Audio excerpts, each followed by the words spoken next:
Sore malam hari ini kita mau sama-sama berbicara dengan kebenaran firman Tuhan dengan sebuah tema semakin lama semakin kuat. Siapa yang merindukan hidup kita, semakin lama kita semakin kuat. Amin. Wah, kok ragu? Coba dari kiri kanan saudara. Mau gak semakin lama semakin kuat? Mau dong saudara. Ini janji firman Tuhan. Bahwa setiap orang percaya semakin lama semakin kuat. Bukan semakin lama semakin kedodoran saudaraku. Semakin lama semakin tidak berdaya. Tetapi orang-orang yang di dalam Tuhan semakin lama semakin kuat. Itu adalah cita-cita buat setiap kita orang percaya. Bahwa semakin bertambahnya usia atau bertambahnya musim-musim yang kita lewati, kita semakin kuat saudara. Semakin percaya dengan Tuhan. Kekuatan kita semakin bertambah saudaraku yang kasih Tuhan. Dalam Mazmur 84 ayat yang ke-7. Mereka berjalan makin lama makin kuat. Hendak menghadap Allah di Sion. Ini kebenaran firman Tuhan. Mereka berjalan, bukan seorang. Mereka berjalan, artinya berapa banyak orang-orang yang percaya sama Tuhan. Mereka semakin lama semakin kuat. Orang-orang yang hendak kepada menghadap Allah di Sion. Sion selalu berbicara tentang rumah Tuhan. Sion selalu berbicara perkumpulan orang-orang yang sudah ditebus oleh Tuhan. Sion ada berbicara tentang kota yang penuh dengan keberkatan Tuhan. Kota di mana Allah hadir di sana. Di mana Tuhan hadir di sana. Orang-orang yang menghadap Tuhan. Yang selalu datang kepada Tuhan. Mereka berjalan semakin lama semakin kuat. Amin. Semua ingin bahwa kita semakin bertambahnya usia. Semakin bertambahnya musim-musim yang kita lewati. Kita semakin kuat dengan Tuhan. Kalau saudara baca di ayat sebelumnya, saudaraku di ayat yang ke-5, dibaca di ayat ke-6 dan ke-7. Berbahagialah manusia yang kekuatannya di dalam Tuhan. Ternyata orang yang berjalan semakin lama, semakin kuat adalah orang yang kekuatannya di dalam Tuhan. Yang berhasrat mengadakan ziarah. Dan apabila kata melintasi lembah baka, kekeringan, musim apa saja. Persoalan hidup yang membuat saudara letih dalam hidupmu. Mereka membuatnya menjadi tempat yang bermata air. Bahkan hujan pada awal musim menyelubungi mereka dengan berkat. Ternyata orang yang berjalan semakin lama semakin kuat adalah orang yang menyerahkan seluruh kekuatannya kepada Tuhan saudara. Kepada Tuhan. Dan orang yang demikian adalah orang yang akan mendapatkan kekuatan yang baru. Kalau saudara baca dalam perterjemahan bahasa Indonesia lama, bukan yang baru lama, itu ditambahkan setiap hari. Ditambahkan oleh kekuatan Tuhan. Ternyata saudaraku, ketika kita melewati hidup kita masing-masing dalam perjalanan hidup iman saudara, dalam persoalan hidup kita, Tuhan itu selalu menambahkan lagi. Menambahkan apa? Kekuatannya. Menambahkan apa lagi? Hikmatnya. Kekuatan Tuhan. Orang-orang yang menyerahkan kekuatannya kepada Tuhan itu akan berjalan semakin lama semakin kuat. Simple sekali, mudah sekali. Ternyata saudaraku, orang yang berjalan semakin lama semakin kuat adalah orang-orang yang menyerahkan kekuatannya kepada Tuhan. Seberapa banyak saudara dan saya, walaupun saudara muda berkata, aku Tuhan, aku tidak perlu Tuhan, aku masih bisa kuat Tuhan. Bisa buka toko, bisa segalanya, bisa bekerja dan segalanya. Betul saudara kuat, bisa lewati. Tetapi kalau ada kekuatan Tuhan yang engkau Tuhan tambahkan dalam hidupmu. Engkau akan semakin kuat, semakin enteng menghadapi persoalan. Seringkali saudaraku, seringkali kekuatan kita melemah. Karena apa?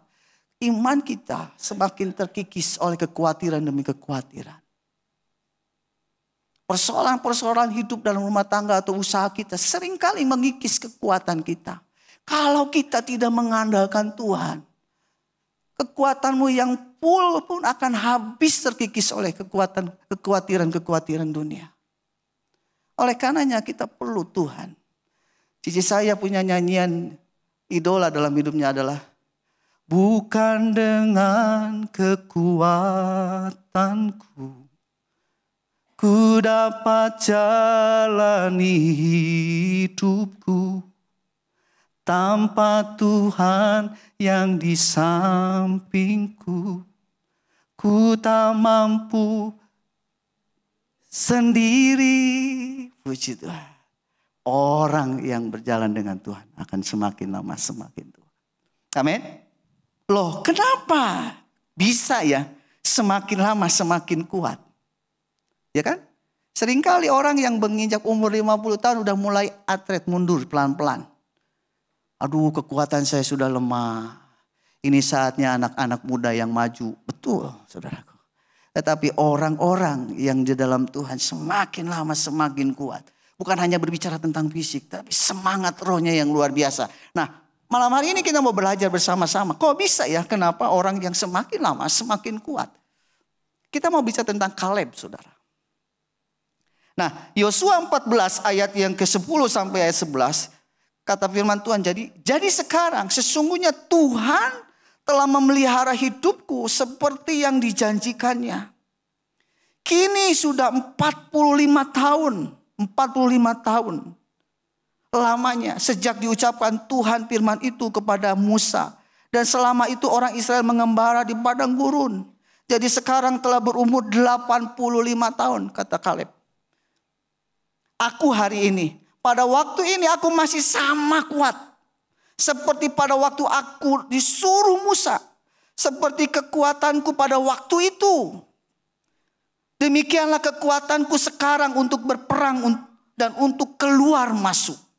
Saudaraku yang kasih, Kaleb menyaksikan bagaimana Allah memelihara hidupnya.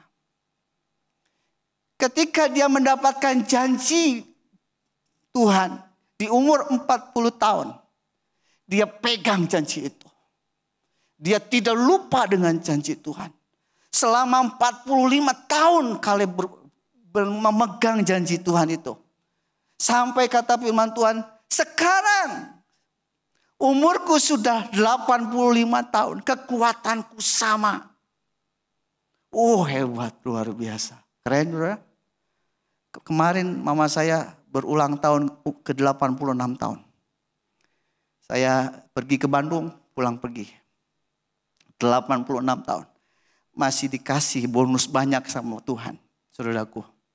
Tapi saya perhatikan saat saya ketemu pada hari itu sampai di Bandung, mama saya lagi tertidur dan susah untuk bangun. Dan saya akhirnya duduk di samping ranjang mama saya dan mama saya tetap tertidur. Dan saya perhatikan mama saya tergeletak dan dia lupa dia sudah umur 86 tahun pada hari itu. Kemarin cuma.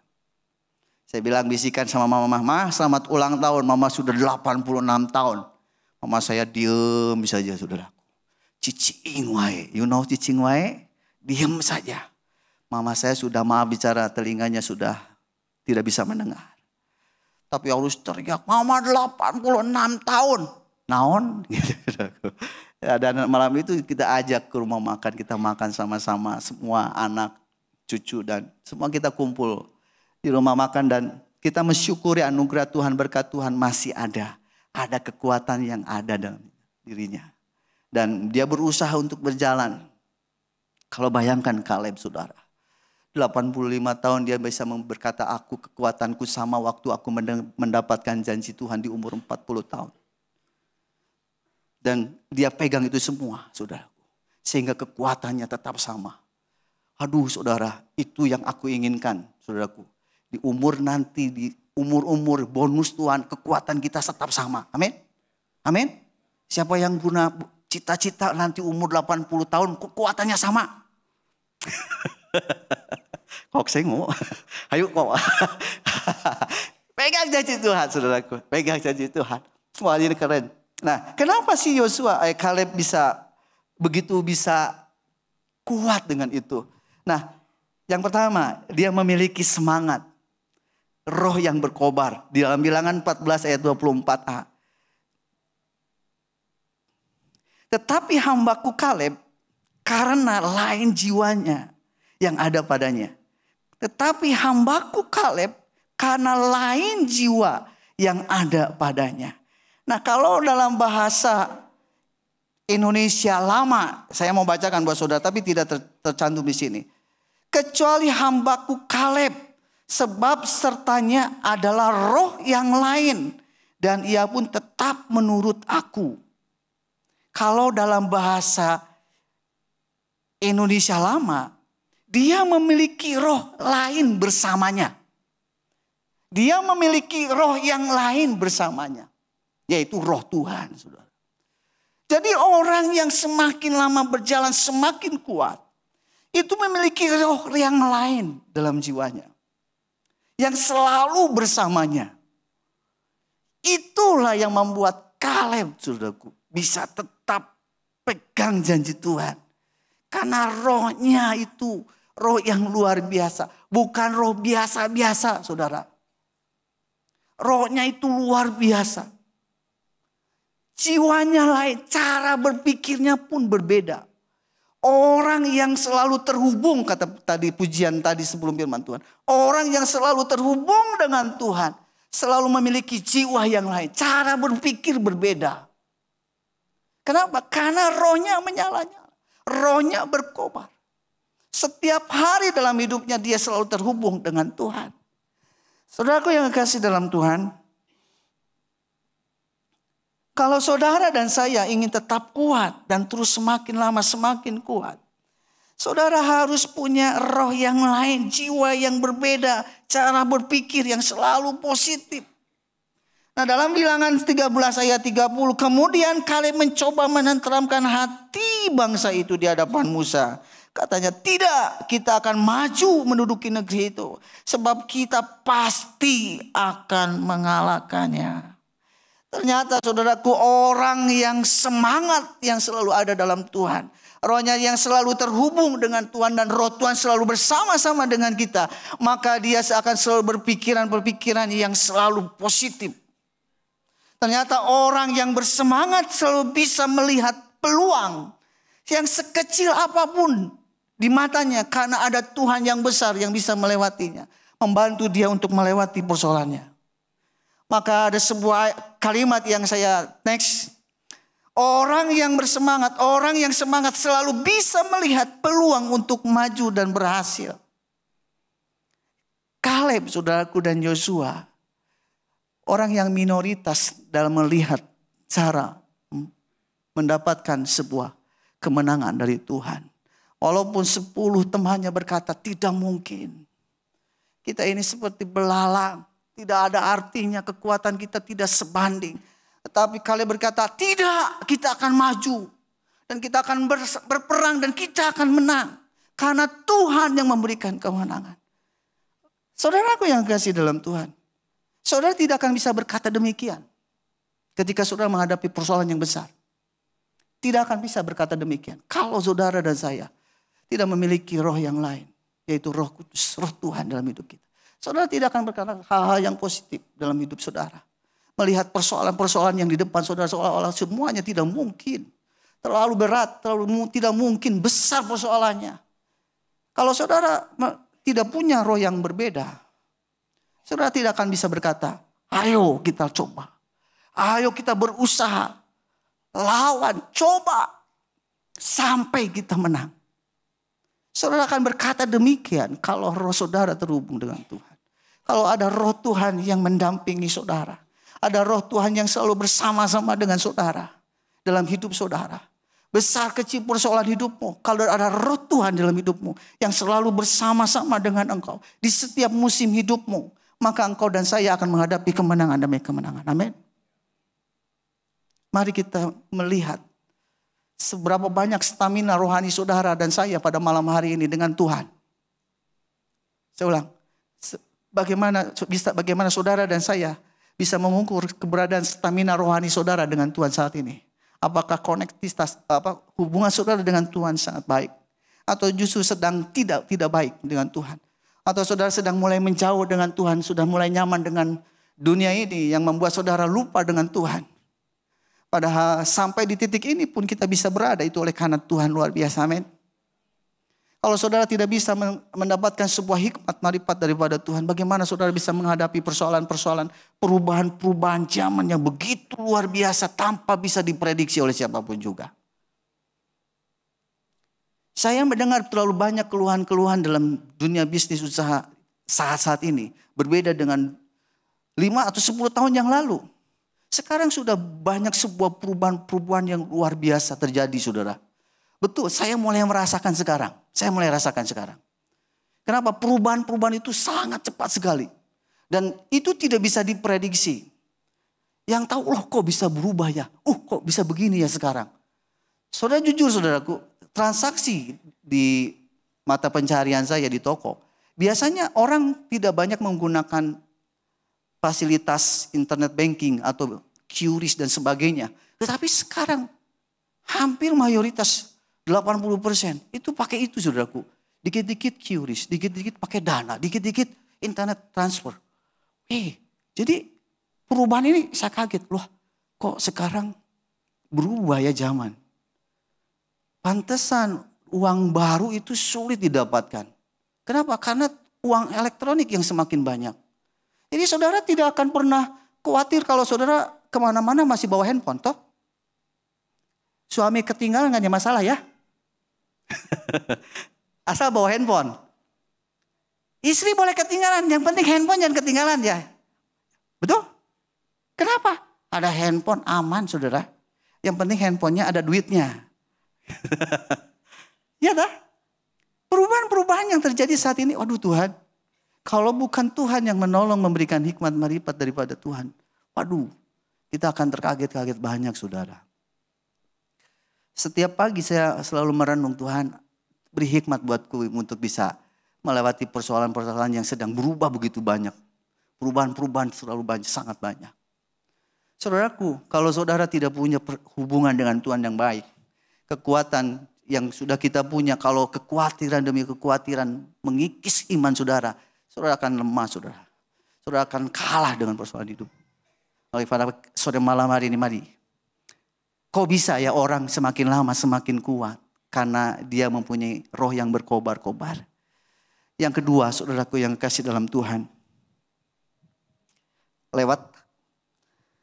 Yaitu sepenuh hati mengikut Tuhan. Kaleb Ulangan 1 ayat 36. Kecuali Kaleb bin Yefune, dialah yang akan melihat negeri itu. Dan kepadanya dan kepada anak-anaknya akan kuberikan negeri yang diinjaknya itu. Karena dengan sepenuh hati ia mengikut Tuhan. Siapakah orang yang semakin lama semakin kuat? Adalah orang yang sepenuh hati mengikut Tuhan. Seperti Kaleb saudaraku. Karena kesetiaan dia mengikut Tuhan, anaknya bisa mengikuti jejaknya, kebaikannya, berkat yang dia terima daripada Tuhan. Sehingga kepada anak-anaknya kuberikan negeri yang diinjaknya itu. Karena dengan sepenuh hati ia mengikut Tuhan. Ada banyak alasan kita untuk tidak sepenuh hati dengan Tuhan. Terlalu banyak membuat kita terpecah hati kita. Terbelah hati kita. Karena apa? Karena kenyamanan dunia semakin mudah didapat. Apa yang saudara inginkan ada di dekat saudara. Semua fasilitas perubahan zaman yang begitu cepat saudara bisa menikmati, bisa mengubah. Engkau mengikut Tuhan dengan sepenuh hati. Akhirnya separuh hati dengan Tuhan. Oh Tuhan, sekarang saya lagi happy. Saudara, Tuhan lupa, saya harus menikmati Tuhan. Dan sehingga dia lupa dengan Tuhan. Tapi ketika ada kesusahan yang banyak, dia ingat Tuhan. Atau sebaliknya, ketika senang dia ingat Tuhan. Ketika susah, dia lupa Tuhan. Tapi kebanyakan terbalik ya saudaraku. Kalau susah ingat Tuhan. Kalau sudah senang, lupa Tuhan. Tetapi jemaat Betel, tentara pelajar di ibadah sore, tidak demikian. Amin. Tepuk tangan dong buat kita ya. Saudaraku, sepenuh hati mengikut Tuhan. Orang yang sepenuh hati itu dalam Mazmur 91 ayat 14 sampai 16 begini. Sungguh hatinya melekat kepadaku, maka aku meluputkannya. Aku akan membentenginya sebab ia mengenal namaku. Ternyata orang yang dekat dengan Tuhan, Tuhan luputkan, Tuhan lindungi saudaraku. Tuhan menjagai hidup kita. Aku akan membentenginya, menjagai kita. Sebab ia mengenal nama Tuhan. nama Tuhan, namaku. Ternyata orang yang dekat dengan Tuhan mengenal namaku. Dan bila ia berseru kepadaku, kata firman, aku akan menjawab. Aku akan menyertai dia dalam kesesakan, aku akan meluputkannya dan memuliakannya. Dengan panjang umur aku akan kenyangkan dia dan akan kuperlihatkan kepadanya keselamatan daripadaku. Orang yang sepenuh hati mengikut Tuhan, cirinya adalah orangnya melekat dengan Tuhan. Dekat dengan Tuhan. Melekat dengan Tuhan. Orang yang sepenuh hati tidak ada jarak lagi. Yang membuat saudara jauh dengan Tuhan. Tidak lagi dosa yang melintangi saudara. Tetapi kerinduan saudara melekat dengan Tuhan. Sehingga kita diluputkannya kata Tuhan. Dibentenginya kita. Dilindunginya kita. Disertainya kita. Sampai ayat firman Tuhan itu begitu luar biasa. Bahkan sampai Tuhan memuliakan kau. Keren banget. Amin. Siapa sih yang gak mau dimuliakan sama Tuhan? Siapa sih yang gak mau dipuji sama Tuhan? Ternyata orang yang dipuji Tuhan adalah orang yang melekat dengan Tuhan. Kemana saja saudara pergi, selalu ingat Tuhan. Kenapa? Lekat dengan Tuhan. Kedekatan dengan Tuhan akan mencerminkan sebuah kebaikan, akan mendapatkan sebuah kebaikan demi kebaikan Tuhan. Tapi kalau seringkali kita merasa Tuhan jauh dengan kita, sementara kita menyadari kita selalu jaga jarak dengan Tuhan. Itulah yang membuat kita seolah-olah Tuhan tidak dekat dengan kita. Padahal Tuhan adalah setiap pribadi yang selalu mengerti dengan keberadaan kita. Ikuti Tuhan dengan sepenuh hatimu seperti Kaleb. Dia bisa pegang janjinya. Dia dengan sepenuh hati ikut Tuhan. Sampai di masa tuanya pun kekuatannya tetap sama. Amsal 3 ayat 5-6. Percayalah kepada Tuhan dengan segenap hatimu. Dan janganlah bersandar kepada pengertianmu sendiri. Akuilah dia dalam segala langkahmu. Maka ia akan meluruskan jalanmu. Orang-orang yang percaya kepada Tuhan. Yang melekat kepada Tuhan dengan segenap hatinya. Orang-orang yang bersandar kepada Tuhan.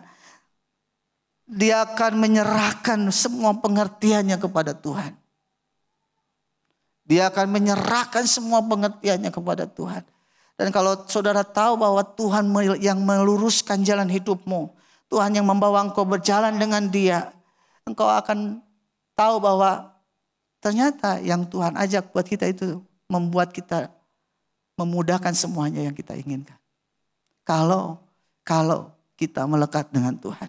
Kalau saudara dan saya percaya dengan segenap hatimu. Jangan bersandar kepada pengertianmu. Jangan bersandar kepada pengalaman-pengalamanmu masa lalu. Jangan bersandar kepada kata orang.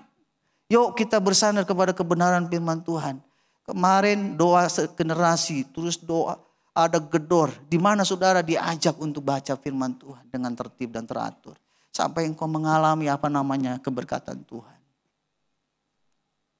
Saudaraku yang kasih, tetap percaya kepada Tuhan. Poin yang ketiga saudaraku. Jangan salah mengikuti jejak. Ini ya poin yang ketiga. Jangan salah mengikuti jejak. Dalam 2 Tawari 17 ayat 3-4. Kalau tadi kita berbicara tentang Kaleb bagaimana dia punya hati, roh yang berbeda, jiwa yang berbeda, roh yang berkobar-kobar dengan Tuhan dan dia mengikuti Tuhan dengan sepenuh hati. Nah, di dalam 2 Tawari 17 ayat 3-8, tapi kita mau baca ayat 3-4 terlebih dahulu tentang Yosafat. Sebelum saudara baca, Yosafat itu punya nama bapaknya Asa, Raja Asa. Asa itu adalah raja yang mengikuti jejak bapak leluhurnya itu Daud. Dan ketika Asa meninggal digantikan oleh Yosafat. Dalam 2 Tawari 17 ayat 3-4. Dan Tuhan menyertai Yosafat karena ia hidup mengikuti jejak yang dahulu dari Daud bapak leluhurnya. Dan tidak mencari Baal-Baal, melainkan mencari Allah ayahnya. Ia hidup menurut perintah-perintahnya dan tidak berbuat seperti Israel. Saudaraku, Yosafat mengambil keputusan mengikuti jejak bapa leluhurnya itu Daud. Jadi jangan salah mengikuti jejak. Kalau saudara supaya semakin lama semakin kuat, saudara jangan sampai salah mengikuti jejak. Yosafat berkata, Tuhan menyertai Yosafat karena ia hidup mengikuti jejak bapa leluhurnya, yaitu Daud. Jejak saudara dan saya yang sedang saudara lakukan saat ini, di musim hidupmu dan saya saat ini. Jejak mana yang kau ambil? Yang kau contek, engkau tiru dalam hidupmu? Apakah jejak orang-orang yang berhasil tapi non Tuhan? Atau justru engkau ambil seperti Yosafat? Dia mengambil mengikuti jejak bapa leluhurnya, yaitu Daud, saudaraku. Dia tidak mencari lagi penyembahan berhala, Baal disikirkan. Tetapi dia mencari Allah ayahnya, yaitu Daud. Saudaraku, kalau udah berbicara tentang Raja Daud, saya selalu merinding dengan Raja Daud, saudara. Kenapa? Karena Daud menjadi barometernya raja-raja. Contoh, kalau engkau ingin berhasil, ikut conteknya Raja Daud. Jejaknya harus diikuti. Dan Yosafat itu mengikuti jejak bapa leluhurnya. Dia tidak salah mengikuti jejak yang diambil olehnya. Sehingga dia taat dengan Tuhan. Jangan salah mengikuti jejak. Saudara tahu ketika saudara dan saya salah mengikuti jejak, saudara akan mengalami kerugian yang banyak. Minimal waktu yang kita punya. Tenaga yang kita punya. Kalau saudara dan saya salah mengikuti jejak. Apalagi kalau kita sudah tahu di tengah jalan, aduh ternyata jejak ini salah, keputusan ini salah. Saya harus kembali mundur ke belakang dan memulai dari nol. Artinya saudara sudah kehilangan waktu saudara. Tenaga saudara sudah kehilangan. Uang juga mungkin saudara bisa kehilangan. Ternyata orang yang salah mengikuti jejak akan mengalami kerugian. Bukan hanya berbicara tentang iman saudara, tetapi waktu saudara, kekuatan saudara. Saudara akan mengalami kerugian. Oleh karenanya saudaraku, jangan sampai salah mengikuti jejak. Kalau saudara salah mengikuti jejak, tidaklah salah bangsa Israel berkeliling 40 tahun lamanya di padang gurun. Terus berputar-putar. Karena dia selalu berontak sama Tuhan, keras kepala, tidak mau mengikuti jejaknya Tuhan. Selalu salah, mengulang lagi, marah lagi, salah lagi, mengulang lagi. Akhirnya 40 tahun lamanya. Padahal saudaraku, kalau saudara tahu perjalanan dari Kanaan, dari Mesir ke Kanaan, tidaklah terlalu jauh. Tapi kenapa ini perlu waktu yang panjang? Karena kekerasan hati mereka. Ketegar tengkukan mereka. Sehingga mereka harus berputar-putar terus. Sampai di satu titik dia harus masuk. Saudaraku. Tetapi dia harus berputar saudara. Jadi orang yang salah mengikuti jejak. Saudara akan berputar-putar. Dan saudara akan mengalami capek. Marah, gerutu dan sebagainya. Oleh karena ikuti jejak bapa leluhurmu. Daud.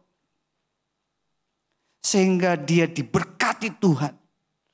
Orang-orang yang mengikuti jejak Tuhan. Itu akan mengalami namanya kebaikan Tuhan. Kalau saudara dan saya tidak salah mengikuti jejak Tuhan. Saudara harus tahu aturannya. Ya kan? Next. Dalam mengikuti Tuhan. Harus tahu aturan. Di ayat 4a. B-nya. Ia hidup menurut perintah-perintahnya. Dan tidak berbuat seperti Israel. Saudaraku. Yosafat mengambil keputusan. Aku harus taat dengan perintah-perintah Tuhan. Walaupun bangsa Israel di sana tidak taat sama Tuhan. Aku ambil. Ketaatan kepada Tuhan. Kalau saudara ngerti dalam rambu-rambu lalu lintas. Ada lampu merah artinya saudara berhenti. Kalau saudara terabas apa yang terjadi? Saudara ditilang. Betul? Kalau lampu kuning siap-siap di gas. Enggak dong. Benar dan? Harus apa? Siap-siap di rem. kuning saudara. Tapi kapan-kapan kita suka begini. Mengkoneng. Gitu toh. Iyalah. Wong tadi saya dari Banjar ke Tasik aja pulang. Cepat-cepat saudaraku. Aduh. Dalam nama Yesus. Hijau. Kapan-kapan kalau ke Bandung sama istri saya. Mudah-mudahan setiap ketemu stopan hijau. Ketemu stopan hijau. Gitu toh. Saya saudaraku kalau ke Bandung. Karena kota yang penuh dengan kendaraan macet. Tuhan, hijau. Merah. Gitu kan. Aduh, kesel. Tetapi harus taat aturan. Kalau lampu merah ya berhenti. Gitu kan. Jangan udah merah, hijau, ditinggalkan. Kata.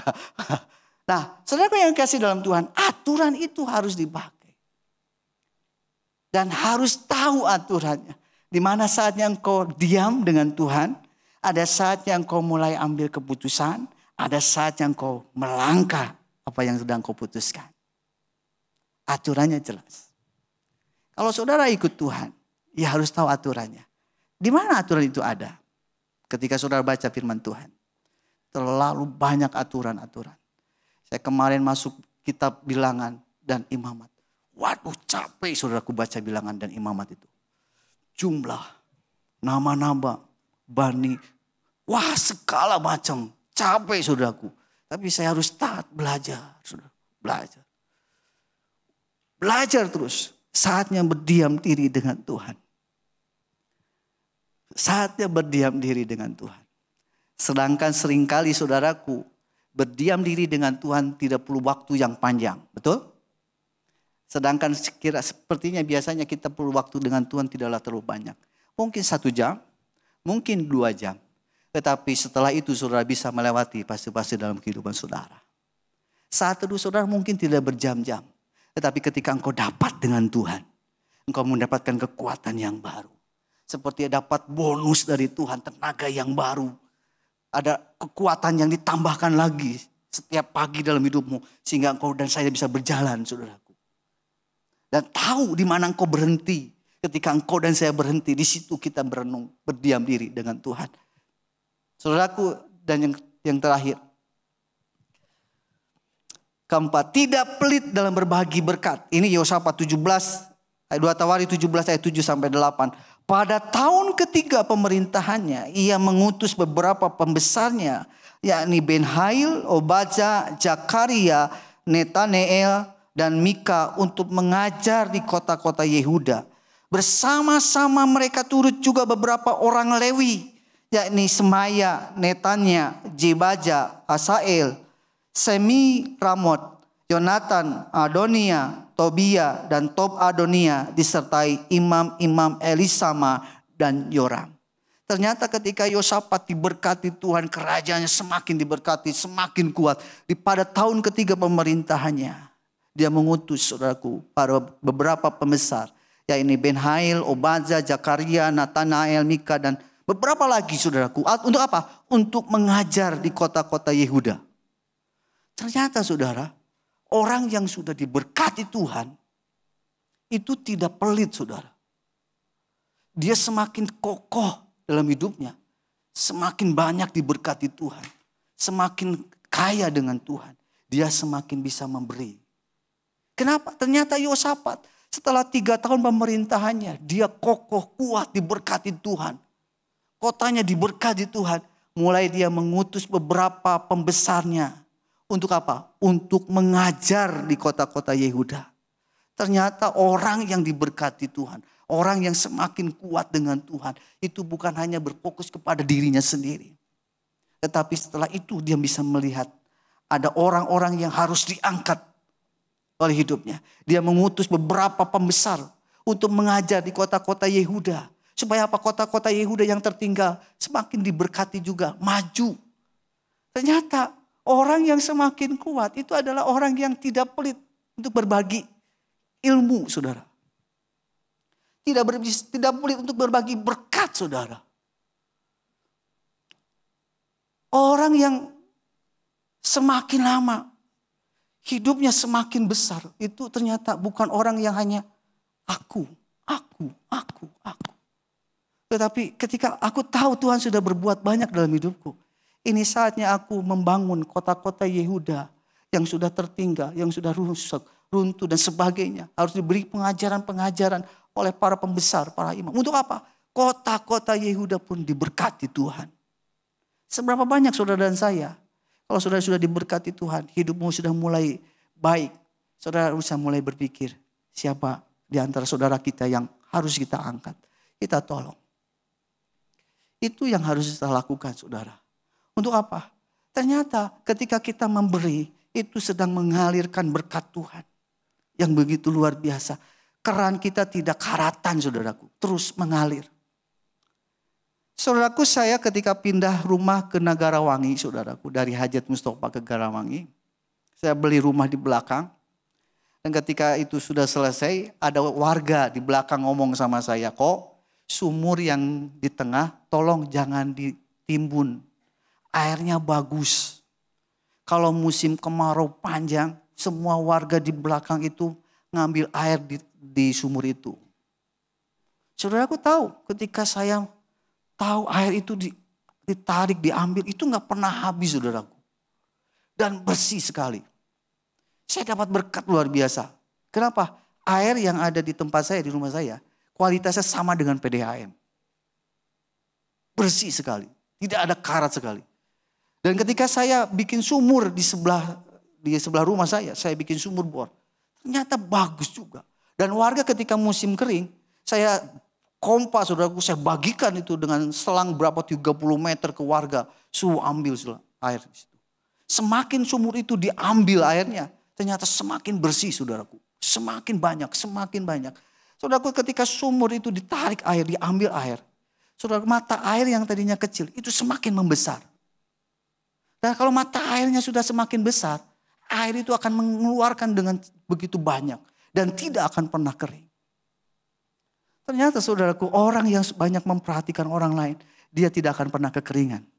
Justru dia semakin besar untuk berbagi. Saudaraku, saya menyadari bahwa gereja ini semakin besar. Area gereja semakin besar. Dan ketika saya menyadari saya pegang bendahara keuangan di gereja ini. Ternyata saudaraku, operasional gereja semakin besar areanya, tempatnya itu semakin besar. Biaya yang harus dikeluarkan. Dan saya mengalami namanya bagaimana harus mengatur keuangan operasional gereja, saudaraku. Yang besar ini dengan maha bicara. Hanya sedikit saja orang yang mengerti itu, saudaraku. Berbagi, memberi. Sampai saya berbicara dengan bendahara, kita harus mengalokasikan untuk operasional gereja. Kenapa? Karena gereja semakin besar.